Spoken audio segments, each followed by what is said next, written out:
Exemplo de uma doença degenerativa grave é a distrofia muscular. A distrofia muscular progressiva engloba um grupo de doenças genéticas que se caracterizam por uma degeneração progressiva do tecido muscular, causando fraqueza. Essa fraqueza muscular, dependendo do tipo de distrofia, afeta grupos de músculos diferentes e tem uma velocidade de degeneração variável. De uma forma geral, a distrofia muscular é considerada rara, sendo a distrofia muscular de Duchenne a forma mais comum entre elas, afetando cerca de 1 em cada 3 mil meninos. O Elby sofria desta doença que acabou por provocar a sua tetraplegia, a sua incapacidade de falar, bem como dificuldades respiratórias. São conhecidas mais de 30 formas diferentes de DMPs, que podem atingir crianças e adultos de ambos os sexos. Todas atacam a musculatura, mas os músculos podem ser diferentes de acordo com o tipo de DMP. A distrofia muscular progressiva caracteriza-se pela degeneração da membrana que envolve a célula muscular. Não há tratamento específico para as distrofias. Inúmeras pesquisas têm sido feitas nos últimos anos para se obter a cura da doença. As linhas de pesquisa voltam-se para a terapia genética ou para a terapia com medicamentos. Muitos progressos têm sido feitos nestas duas possibilidades de tratamento. Ainda não falámos de nenhum caso em que o pedido de eutanásia se tenha devido a algum dos vários tipos de cancro, mas as doenças oncológicas apresentam-se frequentemente na origem dos estados físicos e psicológicos associados à eutanásia.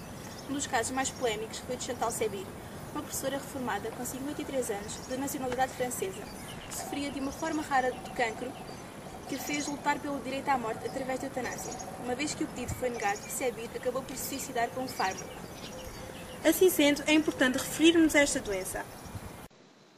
Existem dois tipos de tumores, os benignos e os malignos. No entanto, só chamamos de cancro aos malignos.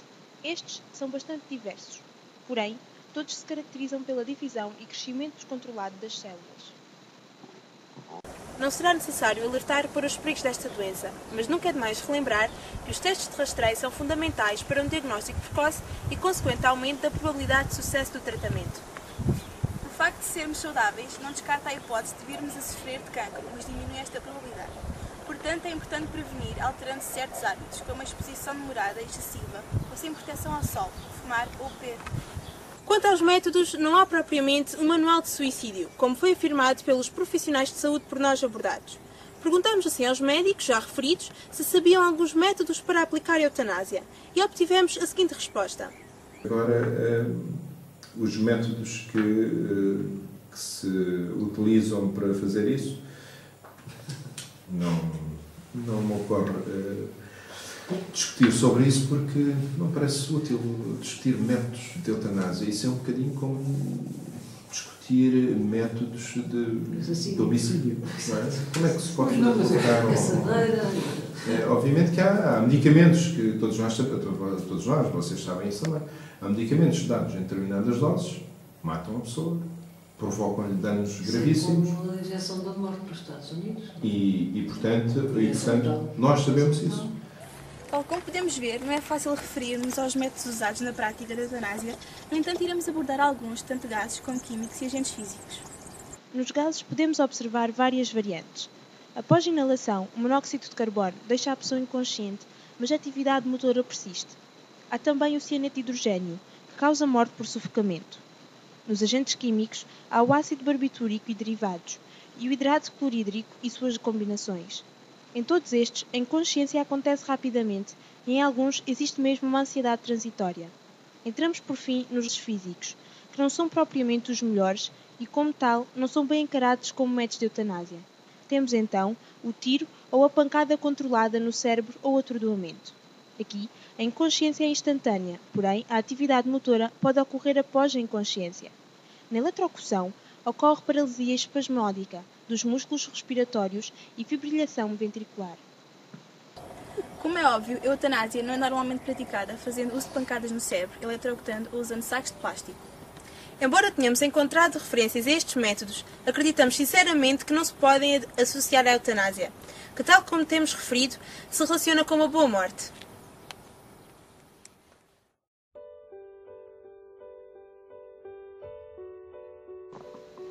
Mas quando parece que chegou o fim, quando a tua voz já não puder falar e as tuas mãos já não conseguirem apertar uma maçã, haverá alguém que quer dar voz às tuas palavras e embrulhar as tuas mãos nas suas. Haverá alguém capaz de aliviar a dor e, quem sabe, te ensinar que ainda podes viver, te ensinar que ainda há um espaço reservado para ti neste mundo. Alguém capaz de te deixar partir, tal qual uma flor que murcha num doce abraço, dizendo-te obrigada por não teres desistido de viver quando te arrancaram do teu jardim.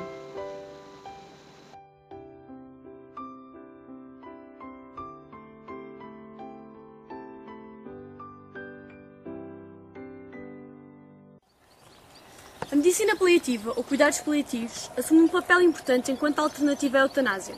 Nas unidades de cuidados paliativos, proporciona-se uma atenção integral ao doente, assistindo na fase final da sua doença, com o objetivo de melhorar a sua qualidade de vida nesta etapa final, atendendo às necessidades físicas, psíquicas, sociais e espirituais, quer do paciente, quer da família.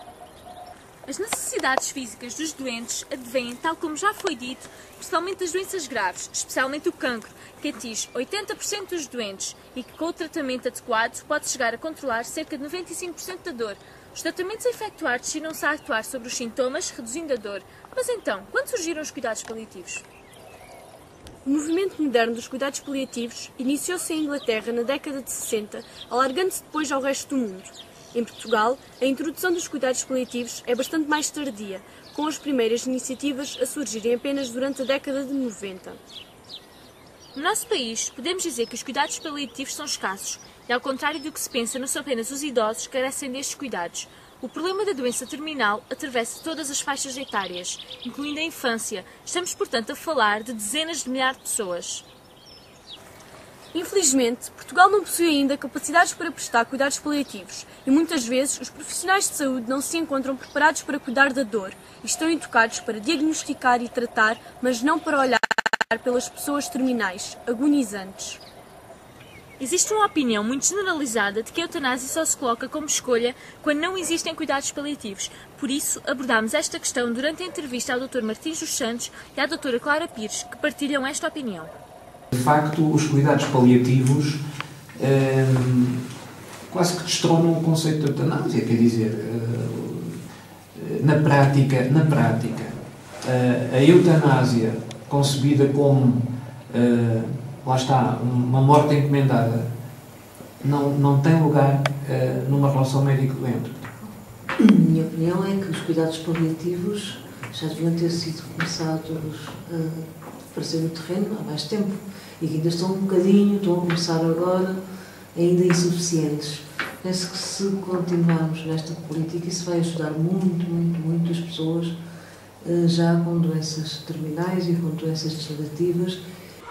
A eutanásia é um tema já bastante debatido e de extrema importância e por isso suscita diversas opiniões entre fronteiras na questão da bioética e biodireito. Desta forma, vamos então falar da legislação em vários países. Praticamente nenhum país do mundo permite a prática de eutanásia. No entanto, existem exceções, como é o caso da Holanda, que permite a eutanásia voluntária e suicídio assistido para doentes terminais desde 2002, tornando-se assim o primeiro país do mundo a fazê-lo, embora a prática já fosse tolerada desde 1997. Além da Holanda, existem outros países com leis relativas à eutanásia, como é o caso da Bélgica, que em 2002 legalizou parcialmente a morte assistida desde que a decisão seja tomada conscientemente por um doente em resultado de um acidente ou doença incurável. Na Suíça, o suicídio assistido é legal, mas a eutanásia é ilegal, e no Luxemburgo a prática da eutanásia é legal, podendo um doente em estado terminal requerer a sua morte. Noutros países, como na Alemanha, Áustria e Espanha, os doentes podem recusar receber tratamentos, sendo que na maioria dos outros países esta é ilegal. Em Portugal não existe qualquer referência à eutanásia na legislação, mas na Constituição da República Portuguesa e nos códigos que regem a atividade médica e do cidadão em geral estão presentes artigos que têm alguma proximidade com o tema. Pela legislação, podemos afirmar que a prática de eutanásia em Portugal é ilegal, mas apesar de se tratar de um ato ilegal, as opiniões divergem com base na cultura e crenças de cada um. Assim sendo, no caso dos advogados, não é diferente. Cada um decide se deve aceitar ou não defender um caso de eutanásia com base na sua opinião. Perguntámos ao jurista Guilherme Gaspar sobre as normas do nosso país relativamente à eutanásia. O parecer do Conselho Nacional de Ética para as Ciências da Vida. Este parecer diz basicamente o seguinte, que não há nenhum argumento ético, social, moral, jurídico ou de deontologia das profissões da saúde que justifique em tese vir a tornar possível por lei a morte intencional do doente, mesmo que não declarado o assunto como tal, por qualquer pessoa, designadamente por decisão médica, ainda que a título de pedido ou de compaixão. Depois temos